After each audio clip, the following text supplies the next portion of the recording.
கோவை மாவட்ட சுற்றுலா வாகன அமைப்பிலிருந்து இங்கே வந்து எல்லாரும் வந்திருக்கோம். எங்களுக்கு வந்து ஒரு 5 முறைக்கு மேலே வந்து மனு மாறி மாறி கொடுத்தும் வந்து எங்களுக்கு வந்து இந்த அரசாங்கம் வந்து எந்த ஒரு செவிசாய்ப்பு இல்லை. பைக் டாக்ஸியை வந்து தடை பண்ணதுக்காக நாங்கள் மாறி மாறி மனு கொடுத்துக்கிட்டு இருக்கோம். அண்டை மாநிலத்தில் வந்து இந்த பைக் டாக்ஸியை தடை பண்ணிட்டாங்க, ஆனால் தமிழ்நாட்டில் இன்னும் தடை பண்ணலை. அதனால் இங்கே ஒரு 300 ஓட்டுநர்கள் இப்போ இருக்கோம். எங்கள் அமைப்பு தமிழ்நாடு முழுக்க இருக்குது. கிட்டத்தட்ட 10,000க்கு மேலே உறுப்பினர்கள் இருக்காங்க. எங்களுக்கு வந்து இந்த பைக் டாக்ஸி ஓன் போர்டு காரில் வந்து சொந்த பயன்பாட்டு வாகனத்தை வந்து வாடகைக்கு விட்டுக்கிட்டு இருக்காங்க. அதையும் தடுத்து நிப்பாட்டணும். இதெல்லாம் மாறி மாறி மன கொடுத்து இது பண்ணிக்கிட்டு இருக்கோம். அதுபோக 8 வருஷமாக இந்த கோயம்புத்தூரில் ரெட் டாக்ஸிங்க ஒரு நிறுவனம் வந்து அவங்களோட மேற்கூரையில் வந்து சிவப்பு வண்ணம் பூசி விளம்பரத்தோடைய கூடிய சேவையை நடத்திக்கிட்டு இருக்காங்க. அந்த சேவை வந்து அரசாங்கத்தால் அனுமதிக்கப்படாத ஒரு சேவை. இங்கே உள்ள ஆர்டிஓலேருந்து எல்லாருக்கும் நாங்கள் மனு கொடுத்துட்டோம். ஆனால் அந்த சேவையை வந்து இங்கே வந்து அவங்க யாரும் அதிகம் செவிசாய்க்கிறது இல்லை.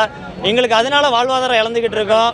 இங்கே வந்து இருக்க 300 ஓட்டுநர்கள் வந்து அவங்களோட ஓட்டர் ஐடியோடு வந்திருக்கோம். எங்களுக்கு வந்து இன்றைக்கி இந்த கோரிக்கை எங்கள் நிறைவேற்றாத பட்சத்தில் வந்து எங்களுக்கு இந்த கலெக்டர் வந்து எங்களுக்கு ஓட்டர் ஐடியை கேன்சல் பண்ணி கொடுத்துருங்க. வணக்கம், நான் மகேஷுங்க. கோவை மாவட்ட ஓட்டுநர் கூட்டமைப்பிலிருந்து பேசுகிறோம். இங்கே செல்ஃப் டிரைவிங் வாகனங்கள் அதிகரித்து கோயம்புத்தூரில் இருக்குது. சமூக வலைத்தளங்கள்லையும் செல்ஃப் டிரைவிங்கை பற்றி விளம்பரங்கள் படுத்துகிறாங்க.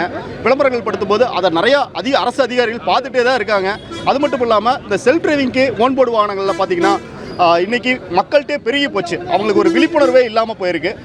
இதனால் ஏதோ ஒரு விபத்து ஏற்பட்டுச்சுன்னா அந்த விபத்துக்கு வந்து நஷ்டீடு கூட கிடைக்காது, இன்சூரன்ஸ் கூட கிளைம் ஆகாது அப்படிங்கிற விஷயத்தை வந்து அவங்களுக்கு தெரியறதில்ல. இதுக்கெல்லாம் முறையாக வந்து அரசு விழிப்புணர்வு நடத்தணும். அது மட்டும் இல்லாமல் செல்ஃப் டிரைவ் வாகனங்களை வந்து பயன்படுத்துகிறவங்க மேலே 192A செக்ஷன் படி அவங்கள வந்து தண்டனைக்கு உட்படுத்தணும். மேலும் அந்த வாகனங்களை பறிமுதல் செய்யணும் அப்படிங்கிறத கேட்டுக்கிறோம். FC இன்சூரன்ஸ் போன்ற விஷயங்கள் எல்லாமே நாங்கள் ப்ராப்பராக பண்ணி நாங்கள் வாகனங்களை இயக்கிட்டு இருக்கோம். இந்த அரசாங்கத்துக்கு வரிகளை செலுத்திட்டு இருக்கோம். ஆனால் எந்தவித வரிகளுமே செலுத்தாமல் இந்த கார்ப்பரேட் நிறுவனங்கள் கூட டைப் பண்ணி ஓன் போர்டு வாகனங்களை வச்சு இயக்கிறது மற்றும் பைக் டாக்ஸி வாகனங்களை வந்து வெறும் பைக் மட்டும்தான் போதும், அந்த பைக்கை வச்சு சம்பாரிச்சிடலாம் அப்படிங்கிற மாதிரி விஷயத்தை வந்து இளைஞர்கள் மத்தியில் இன்றைக்கி நிறைய பேத்துக்கு அது ஒரு பயிஞ்சிருக்கு. அதனால் இளைஞர்களுக்கு சரியான வேலைவாய்ப்பு அமைச்சு கொடுக்காதனால தான் அவங்க வந்து இன்றைக்கி பைக் டாக்ஸின்னு சொல்லிட்டு இருக்காங்க. அவங்களுக்கு ஒரு வேலைவாய்ப்பு அமைச்சு கொடுங்க, அதே மாதிரி பைக் டாக்ஸி தடை பண்ணி கொடுங்க அப்படிங்கிறத நாங்கள் கேட்டுக்கிறோம். பிளே ஸ்டோர் மற்றும் ஆப் ஸ்டோரில் இருந்து பாலிமர் செயலியை QR கோடு மூலம் பதிவிறக்கம் செய்யுங்கள். செய்திகளை உடனுக்குடன் பெறுங்கள்.